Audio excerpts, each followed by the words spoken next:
E aí, pessoal, tudo bem com vocês? Alguns de vocês estão me pedindo aí para falar sobre esse lance do Monark.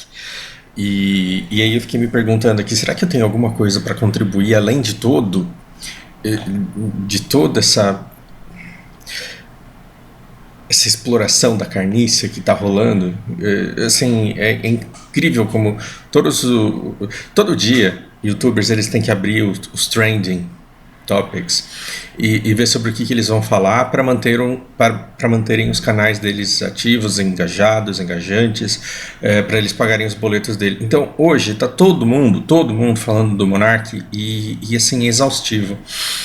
É, Sem querer me atrever a querer ser curador do conteúdo que vocês consomem, de uns 8 vídeos que eu assisti aí, eu selecionei 2 incríveis que precisavam existir, e um deles foi iniciativa do próprio Flow Podcast, que foi de chamar esse cara, esse André, ele matou a pau e ele fez muito uma redenção que o Flow Podcast precisava. Então, nada mais justo, nada mais honesto, nada mais bonito do que chamar alguém, um historiador, uma pessoa que estudou, uma pessoa que não é eu e você, tipo, que a gente fica trocando as ideias que a gente pensa aqui no boteco. Não, é gente que pode falar por ter de fato estudado. Então, quando você escuta esse André dizendo por que o Monark pisou na bola, estando ele no último episódio do Flow, como nós o conhecíamos, eu achei que foi uma atitude redentora e foi uma coisa muito legal. Também vale muito a pena vocês assistirem esse vídeo do Professor Rock. E ele fala sobre o Monark, sobre o nazismo, sobre liberdade de expressão, e assim, esse cara ele é tão foda, não só no conteúdo que ele tem, mas na maneira como ele tem de explicar as coisas, que eu não vou me atrever a falar por cima desses 2 caras aqui. Então, quem sou eu para ter alguma coisa a acrescentar na fala dessas 2 pessoas a respeito daquilo que aconteceu no Flow? Eu não tenho nada, retoque nenhum a ser feito. Ainda assim, então por que é que você está fazendo um vídeo? Porque depois de você assistir a esses 2 vídeos, eu acho que eu tenho um toque pessoal para dar que vai um outro sentido. E por isso estamos aqui. Então não faz sentido nenhum você continuar esse vídeo sem ter assistido esses 2 que eu estou recomendando para vocês e que eu vou deixar aqui na descrição do vídeo.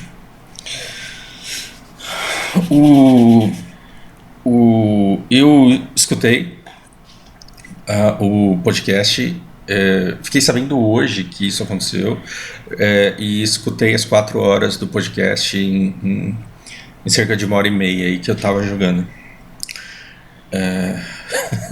Eu perdi todas as partidas que eu joguei enquanto eu escutava o podcast, porque eu tava prestando mais atenção no podcast do que na minha partida e eu não paro de cair de ela.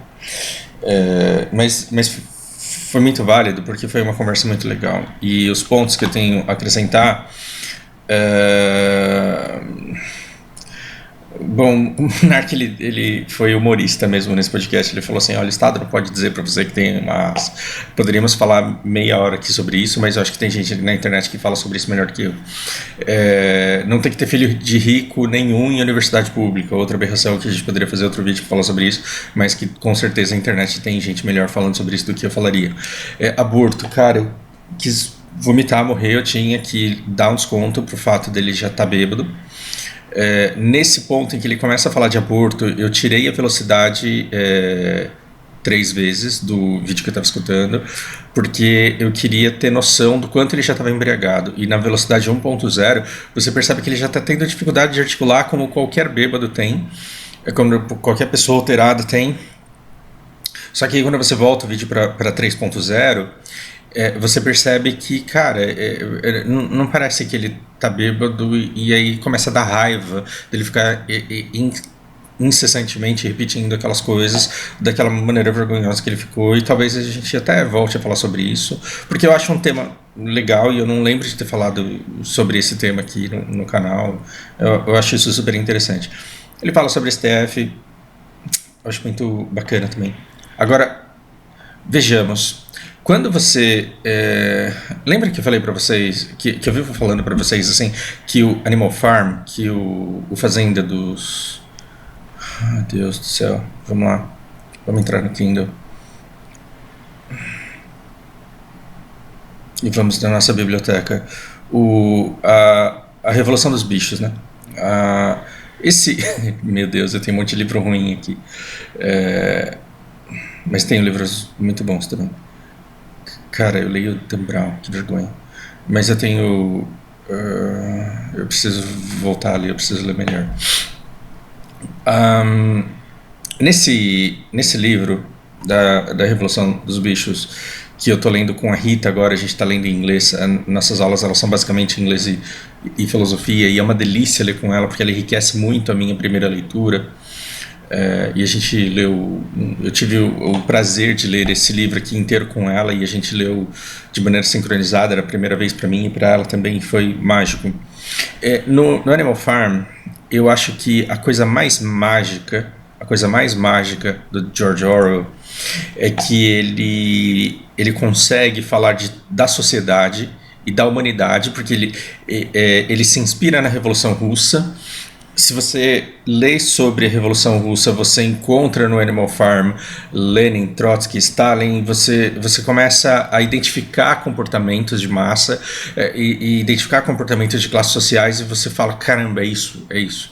Só que quando você tira da Revolução Russa e tenta aplicar à sociedade, às relações humanas, ao convívio dos homens e mulheres uns com os outros na sociedade, você olha para isso e fala, meu Deus, é mágico o quanto esse cara conseguiu atribuir a determinadas classes sociais, e não só classes sociais, mas a determinados tipos de pessoas, atributos que casam perfeitamente com os animais que ele escolheu para construir a história dele.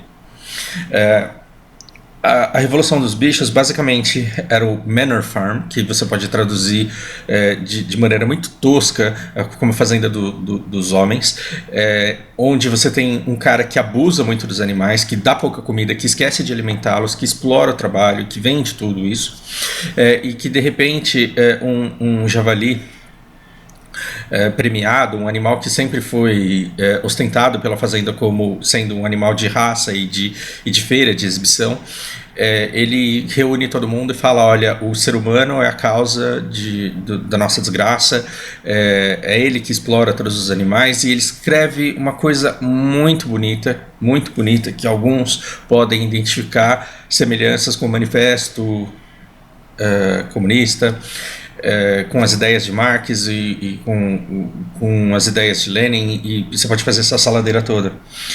E aí o que acontece? Depois de ter morrido, os animais eles conseguem então expulsar os humanos dessa fazenda. E aí eles finalmente são livres. Ora, a sociedade vive tentando encontrar a liberdade, o fim da opressão da classe, da elite, do governo, e aí quando de repente tudo pertence aos animais, eles vão começar a se organizar porque eles finalmente vão ser livres. Agora eles finalmente estão trabalhando por aquilo que é deles. Só que os animais, eles são você tem diferentes espécies ali no meio. E determinadas espécies, por exemplo, como o cavalo ele é extremamente vigoroso, ele é extremamente trabalhador, ele é extremamente crédulo, ele se acha burro, mas ele quer o bem da fazenda. A classe trabalhadora está muito bem representada, porque o cara fala, eu dou sangue pelo meu país, eu dou sangue pela minha fazenda, eu vou trabalhar mais do que todo mundo. O cavalo, ele tem uma qualidade que é incrível, porque ele vê a capacidade de trabalho do frango, ele vê a capacidade de trabalho da ovelha, ele vê a capacidade do trabalho do gato e ele vê que ele é o cara mais forte ali, então ele tem que trabalhar mais, ele tem que se esforçar mais, porque o resultado que ele pode trazer para a sociedade, ele é muito maior. Então, determinados animais, eles se esforçam e eles querem o resultado do bem coletivo. Em compensação, tem uma outra égua lá que, embora ela tenha força, ela não quer fazer força. E ela caga pro bem comum, ela caga pra prosperidade da fazenda, ela caga pro ideal de liberdade. O que ela quer é torrões de açúcar e lacinhos. Ela quer um lacinho colorido na crina dela. Ela quer ser admirada, ela quer estar bem penteada, ela quer estar bonita, ela quer ter presença, e ela quer que as pessoas reparem nela. E ela quer um pouco mais de conforto. Ela não precisa que a fazenda seja próspera e que os animais eles mostrem para os humanos o quanto eles são muito melhores sozinhos, independentes, sem eles. Você tem um burro nesse Animal Farm que, cara, ele é rabugento e ele fala: Deus me deu um rabo para espantar mosca, mas é melhor que ele não tivesse criado mosca. E quando falam assim, pô, você tem que acreditar no nosso ideal, na nossa luta, porque nós seremos independentes. E ele fala assim: os burros vivem muito. Os burros vivem muito, muito mais do que os outros animais. E quando ele diz os burros vivem muito e não se empolga nem um pouco, o que você entende dali? Essa excitação, essa empolgação, essa transitoriedade.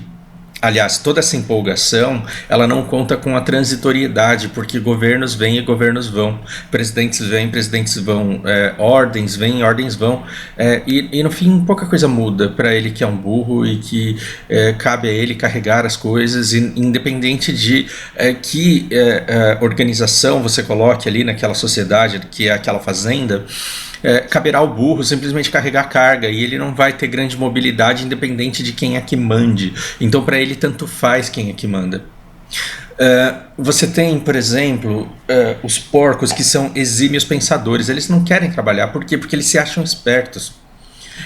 Então, já que eu estudei, já que eu peguei os livros que tinha lá, já que eu li umas revistas, já que eu consigo pensar na melhor solução para cada coisa, então é justo que eu seja pago para pensar. Então não me manda lá colher o feno da fazenda, não me manda plantar, não me manda arar a terra, isso daí você deixa pro cavalo. Por quê? Porque eu tô com uma parte muito difícil aqui de pensar como é que a sociedade vai se organizar, como é que a fazenda vai fazer com os excedentes. E o que a gente vai vender aqui na fazenda é para comprar pedras para fazer o nosso moinho que vai aposentar todo mundo e fazer com que todo mundo viva feliz e para sempre em abundância.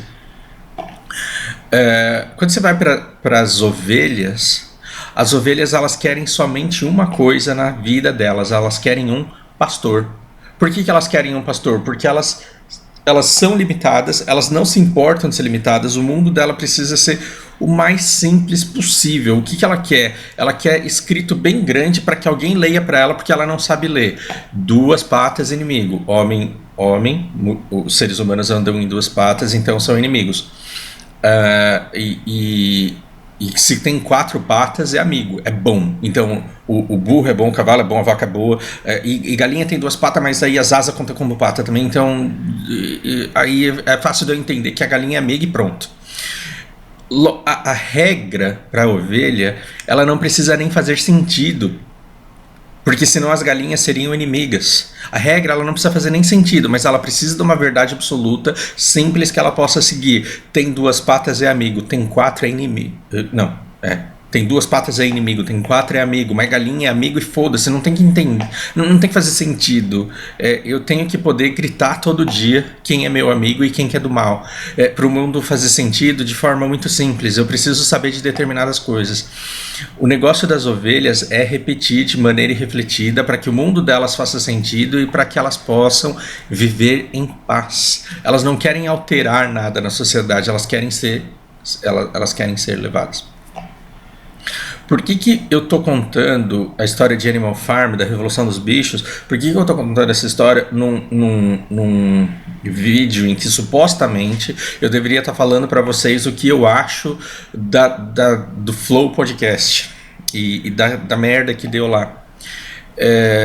Além do que esse cara diz, que são coisas que eu considero definitivas sobre a besteira que o Monark fez lá, eu quero que vocês percebam que George Orwell ele foi fantástico, porque quando ele conta para vocês a história de uma fazenda em que determinados animais são assim, ele esfrega na sua cara uma verdade incontestável de que na nossa sociedade nós também somos assim. Na sociedade nós somos diversos.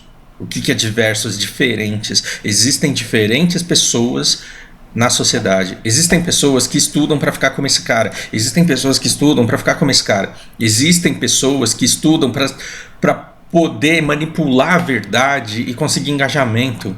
Kim Kataguiri estava lá no podcast.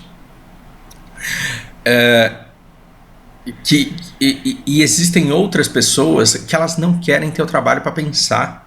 Tudo que elas querem fazer é parte de um grupo vencedor. Então elas têm que entender qual que é esse grupo vencedor, que supostamente vai ser o bem, porque o bem sempre vence. Então ela se alia a esse lado vencedor e ela se sente completamente protegida por todo o resto. E se você disser para esse cara que você tem que ter Deus na sua vida, que Deus é amor, Deus é perdão, Deus é tratar o outro da maneira como você gostaria de ser tratado, Deus é perdoar o próximo, e que Deus e que também faz parte do bem você ter uma arma na sua casa, porque bandido bom é bandido morto, e você tem que matar comunista, e porque você tem que exterminar o vermelho. Se você falar para a ovelha isso, ela vai sair replicando exatamente como as ovelhas replicavam, que tem duas patas é inimigo, mas na hora que olhava para a galinha era amigo, tava tudo bem e não tem problema, não fazia sentido. As ovelhas na nossa sociedade, elas não precisam fazer sentido. Petista roxo não faz sentido, bolsonarista roxo não faz sentido, eles são incongruentes em todos os discursos deles. Mas eles fazem parte de um grupo que eles consideram como sendo vencedor, que eles consideram fazer parte do bem, e eles seguirão isso, e eles obedecerão isso até as últimas consequências, ou até acordarem. Só que às vezes demora muito, e a ovelha, quando acorda, ela não acorda pro lado do porco, ela acorda pro lado da outra ovelha. Ou seja, você já conheceu gente que se deixou converter por uma seita? Você já convenceu alguém que se deixou converter por uma seita? Hoje esse cara ele quer te converter de todo jeito, porque ele fala que a salvação espiritual, ou a salvação financeira, ou a salvação política, ela tá num lugar. O dia que você consegue abrir os olhos desse cara, ele acorda, ele fala, puta, como eu fui burro, defendi isso daqui por bastante tempo. Ele pode até chegar a essa conclusão, ou não, ele não vai admitir para você que ele deixou de apoiar o Bolsonaro, ele vai ficar quieto, ele vai ser silencioso, ele simplesmente não vai mais manifestar. Mas quando aparecer um outro líder, ele vai correndo, ele fala, agora eu acerto, agora é esse cara. Eu tomei um scan na cabeça aqui, mas agora essa cripto aqui, ela não vai falhar comigo. Ovelhas, elas saem, ou sardinhas, como queira, elas saem de um líder espiritual, ou de um guia, ou de um lado, e elas vão para o outro, e onde elas sentirem que tem força, elas ficarão. O Orwell ele é fantástico porque ele pega um animal e ele começa a falar para vocês a característica desses animais, e você fala, caraca, uma grande parte da sociedade é desse jeito, e é a natureza deles, e você não consegue tirar o cara disso, e você não consegue fazer com que ele seja diferente disso. Você pode até querer dizer que não, que todo ser humano é livre, que pode pensar, e que todo ser humano pode estudar filosofia e ser despertado à vontade de pensar por si, mas isso é uma ilusão. Isso é uma ilusão, não é porque você entrou num clube de filosofia onde você tem 20 grandes filósofos que pensam cada um por si e cada um numa direção diferente, não é porque você reuniu 20 pessoas com interesse específico ali que grande parte da sociedade ou toda ela vai ser capaz de conviver nesse clube, porque a grande maioria não quer estar lá, ela quer ser seguidora. Ora, note quais são as coisas que mais dão engajamento. Eu prometo que no final vai fazer sentido com o que o Flow faz. Olhe o que dá engajamento hoje. Aquilo que engaja, inicia um ciclo perigoso que se retroalimenta. Porque quando você precisa buscar alguma coisa que seja engajadora, essa coisa engajadora geralmente ela envolve criar o grupinho do bem que está certo em oposição ao grupo dos errados, que são uma ameaça. Geralmente. Se você tem essa visão de mundo que a gente precisa ser protegido dos chineses que são todos iguais, se você tem essa visão que a gente precisa ser protegido do STF que são todos iguais, se você tem essa visão que a gente tem que ser protegido da polícia porque são todos iguais, é porque você foi colocado numa seita que te impede de enxergar a diversidade dentro de cada grupo de pessoas. A diversidade, embora você encontre determinados padrões, você não pode generalizar. Embora você encontre padrões, você não pode generalizar para tudo. E se você foi colocado num lugar que tem certeza absoluta que o nosso grupo é o correto, o nosso grupo é o que quer o bem e o outro lado é o demônio que tem que ser combatido e tem que ser evitado, você está inquestionavelmente numa seita. Porque se você não se você Quer ter um pouco de discernimento, então você tem que estar perdido num mar de excesso de informação, onde cada pessoa é única e responde só pelos seus pensamentos, onde as pessoas caem em arquétipos de animais e que cada grupo de pessoas vai ter o seu peso na sociedade. Qual que é o perigo disso? Aquilo que engaja convence. Aquilo que engaja convence faz você pensar que você está certo. Aquilo que faz você pensar que está certo começa a te armar com argumentos que vão fazer você defender aquilo. E não importa o que seja. Não importa o que seja. Ao te dar argumentos para defender aquilo, isso vai gerar ação. Então, você pode cair num canal de anarcocapitalismo. Se você ficar assistindo conteúdo de anarcocapitalismo o dia inteiro, você talvez, se você não tiver mecanismos de defesa contra isso, você vai virar um anarcocapitalista. E você vai achar que tudo se resolve acabando com o Estado. Você vai ficar extremamente inocente. Por quê? Porque te darão argumentos retóricos que farão você se sentir uma pessoa extremamente inteligente e que, portanto, é superior aos outros e que sabe mais do que os outros qual que é a solução correta para esse planeta. Toda vez que você se pegar dizendo que o mundo é muito fácil de resolver e que para acabar com o mundo você precisa que para resolver o mundo você precisa acabar com o comunismo, geralmente é uma coisa bem abstrata assim, né? Você tem que acabar com a pedofilia porque aquele partido ali é tudo de pedófilo. Quem que nunca escutou Malafaia falando isso? Você não pode voltar naquele partido porque aquele partido é de pedófilo. Então tá bom, vamos reunir 200 pessoas pedófilas e o que a gente vai fazer com essa pedofilia toda dessas 200 pessoas? Vamos montar um partido. É isso que nós somos. E se você acredita numa insanidade dessa, é porque você precisa de tratamento e de informação. Então quantas pessoas não conseguiram engajamento, muito engajamento, simplesmente dizendo estou lutando contra a corrupção, um conceito completamente abstrato, e vota em mim porque vai dar bom, porque eu vou solucionar o país, vota em mim porque eu vou combater o Lula, vota em mim porque eu vou combater o fascismo, vota em mim porque não sei o que. E o problema é que quando essa ideia ela começa a receber apoio num grupo grande, essa perspectiva ela gera realidade. Entra numa seita, escuta as pessoas falando sobre o Deus deles e vê se você sozinho consegue combater uma seita, uma congregação de 200 pessoas que acreditam em alguma coisa. Você não consegue tirar a realidade que eles enxergam. Por quê? Porque no imaginário deles eles fizeram um acordo de que aquilo é verdade e nada vai contestá-los. Se em 2018 você saísse na rua e dissesse que Bolsonaro não seria um bom presidente, aquele monte de cara pintada dançando bonitinho, aquela coreografia com arminha na mão falando Bolsonaro, esses caras iam te linchar. Por quê? Porque você seria um inimigo do bem que está tentando resgatar a decência desse país. Houve um surto coletivo nas eleições que nos trouxeram para cá, que fizeram com que a gente pensasse que a gente precisava ser resgatado daquele centrão que gerou mensalão e petrolão e mensalão e petrolão, como se não houvesse depois o tratorão. Agora veja, se as coisas que engajam geralmente são encontrar um determinado inimigo para que nós sejamos o povo do bem, se para dar bastante visualização no YouTube você tem que defender determinados ideais que a grande maioria luta contra, mas nós iluminados aqui defendemos porque a gente está certo, por que é que um movimento neonazista não daria certo?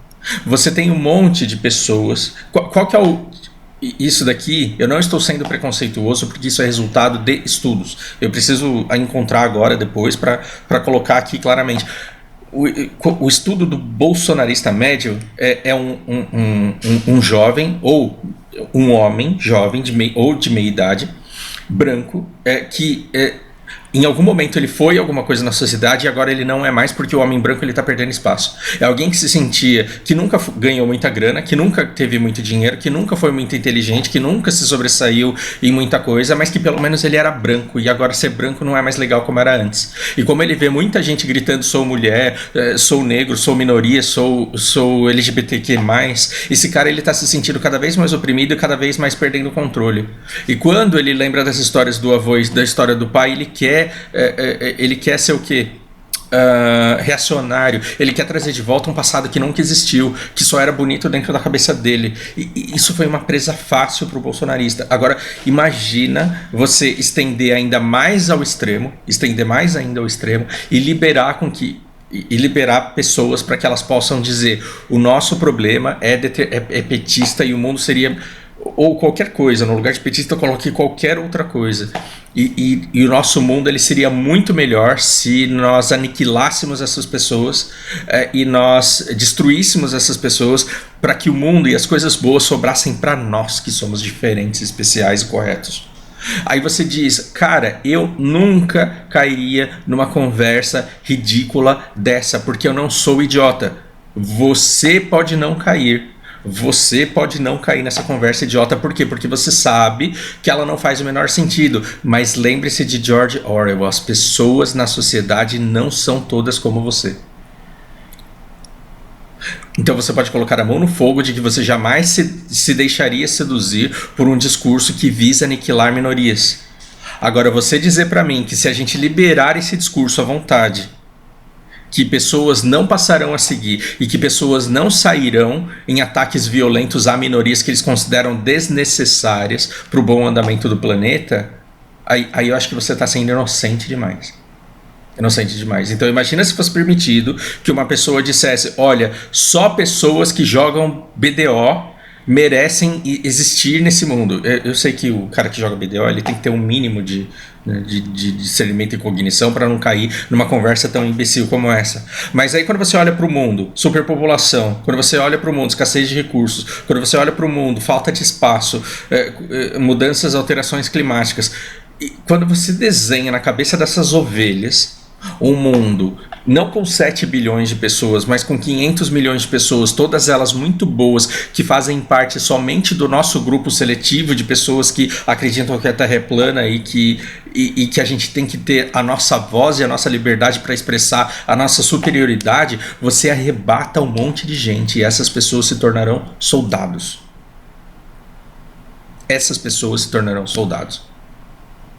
Então, quando o Trump ele se levanta e diz: invadam o Capitólio, ele tem que ser parado. Ele tem que ser parado porque ele está estimulando pessoas a tirarem de dentro de si ideias que muitas vezes fazem até parte da natureza humana, de territorialismo, de conquista e de violência.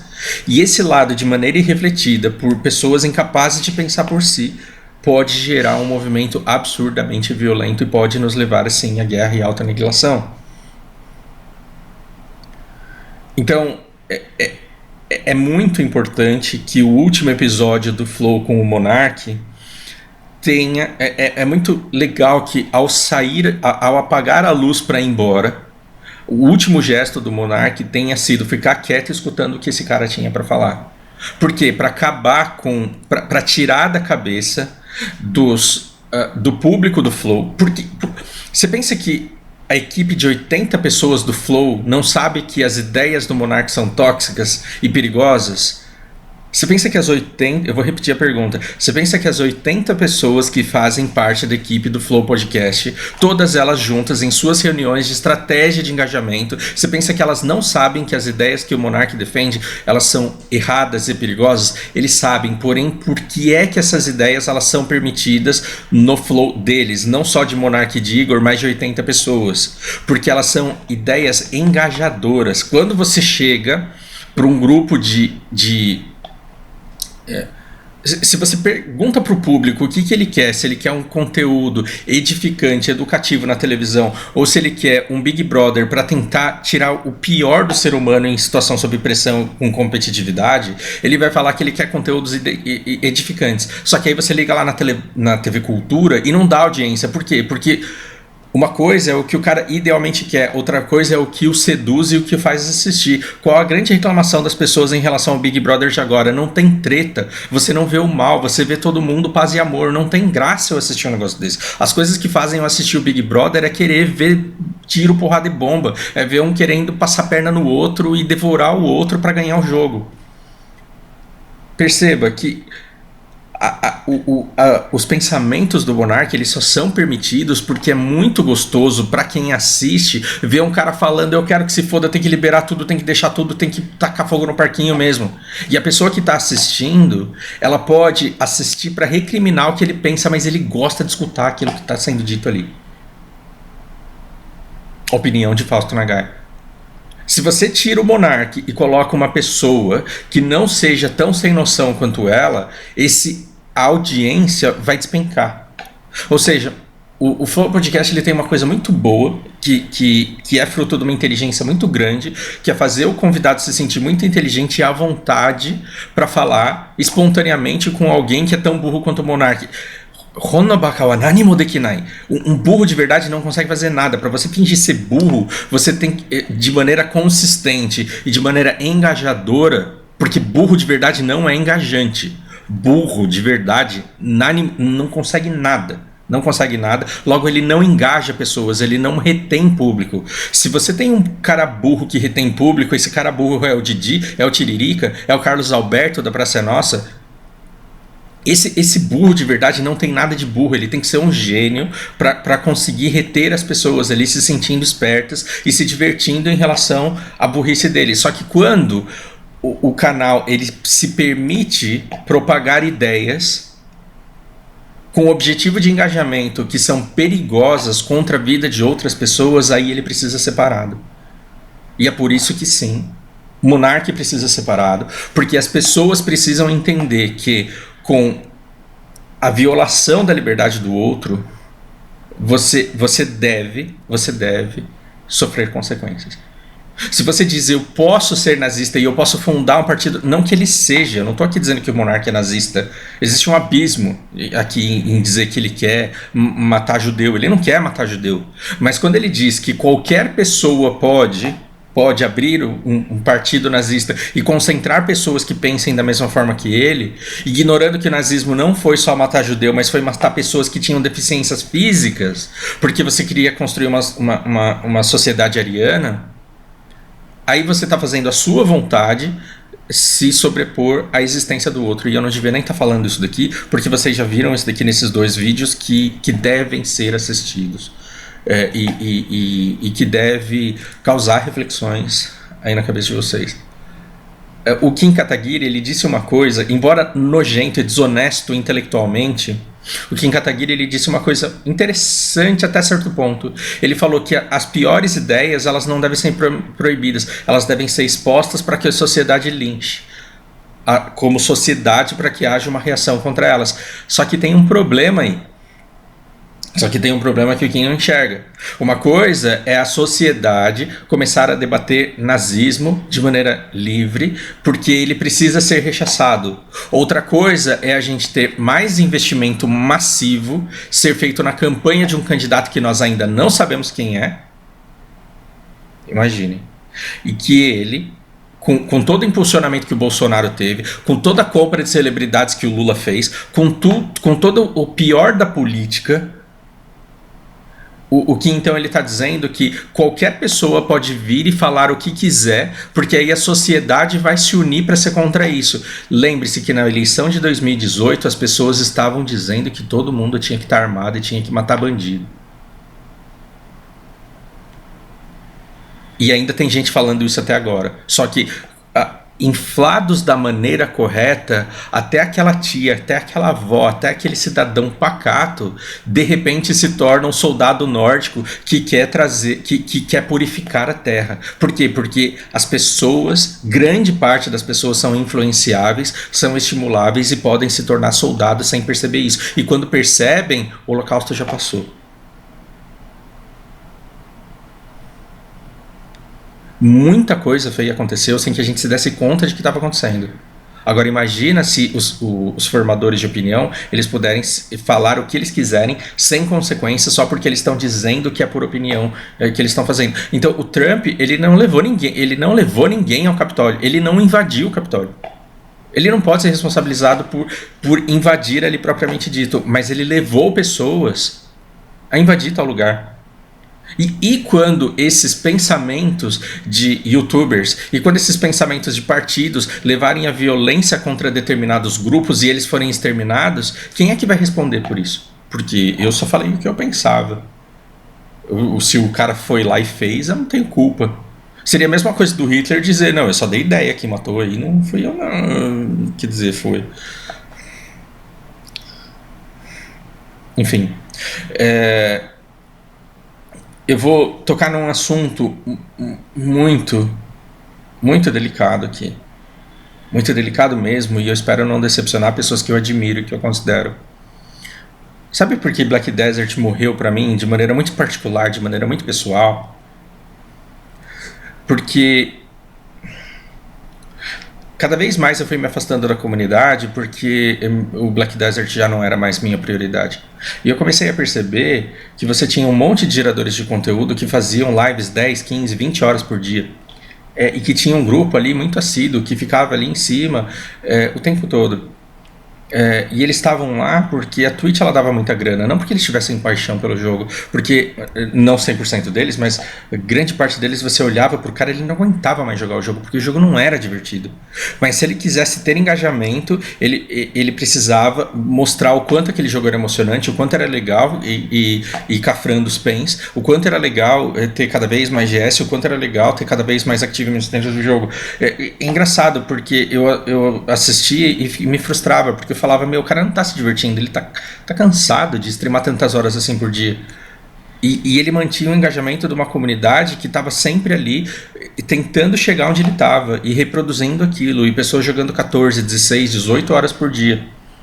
Quando a Twitch deixou de ser uma coisa recompensadora, o que eu vi? Eu vi um monte de gente simplesmente desaparecendo desse jogo, e aí eu vi o jogo secar. O jogo secou. Por que secou? Porque acabou a perspectiva coletiva que era gerada indiretamente através dos interesses de cada streamer de manter a sua live. O que virou o jogo depois, sem as pessoas streamando tudo isso? Virou um jogo completamente morto. E aí muita gente, nessa época, virou pra mim e falou, cara, eu gostava tanto de Black Desert, mas alguma coisa mudou e o jogo morreu. Sim, o jogo morreu, ele secou. Por quê? Porque você sempre buscava alcançar alguém que era a sua meta, que era o seu padrão, porque você se sentia parte de uma comunidade vencedora que estava ali, estava na frente de todo mundo e era melhor do que todo mundo que tinha parado de jogar. Aí, de repente, quando secou os streamers e essa aura de, nossa, como esse jogo é legal, as pessoas começaram a cair na real e falaram, cara, eu não me divirto, na verdade, com esse jogo, eu não sei nem por que eu tô jogando ele. Num ponto posterior, mudaram o PVP e muita gente voltou porque o PVP ficou muito legal. Agora, eu quero usar isso de exemplo para vocês pensarem, será que essa luta do Kim Kataguiri pelas coisas de virtude que ele enxerga no mundo, contra o mal que ele enxerga no mundo, será que essa visão é legítima mesmo? Ou ele só tem essa visão porque esse pensamento é extremamente sedutor e faz com que você olhe pro cara e fala, nossa, como esse japonês é foda, eu vou votar nele.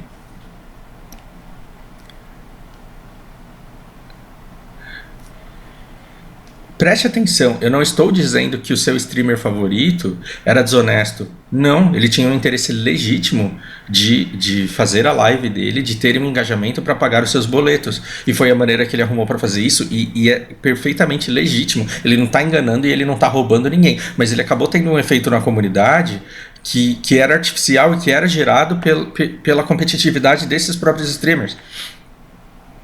Agora, numa outra ponta, aí sim, de má fé, você tem um monte de líderes políticos que, para serem eleitos, para conseguirem o engajamento, eles ficam todos os dias despertando ódio contra determinada classe, contra determinado grupo, contra determinadas formas de se pensar o mundo, e aí você fica nessa belicosidade, nessa guerra de direita contra esquerda, quando, na verdade, você não tem dois grupos, um bom e um iníquo, querendo lutar para ver quem é que prevalece sobre a Terra.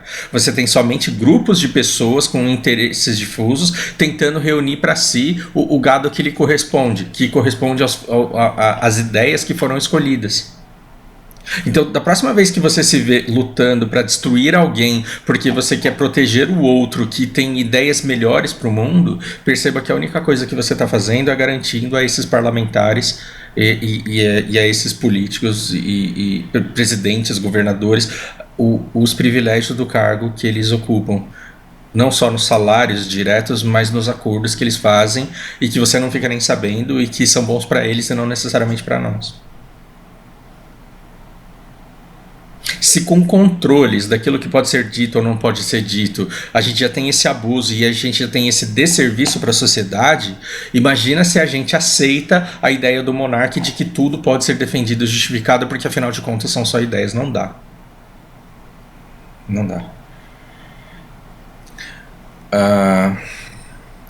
No fim, o monarca ser execrado pode ser um ótimo exemplo, sim, mas a ideia não é destruir o monarca porque ele é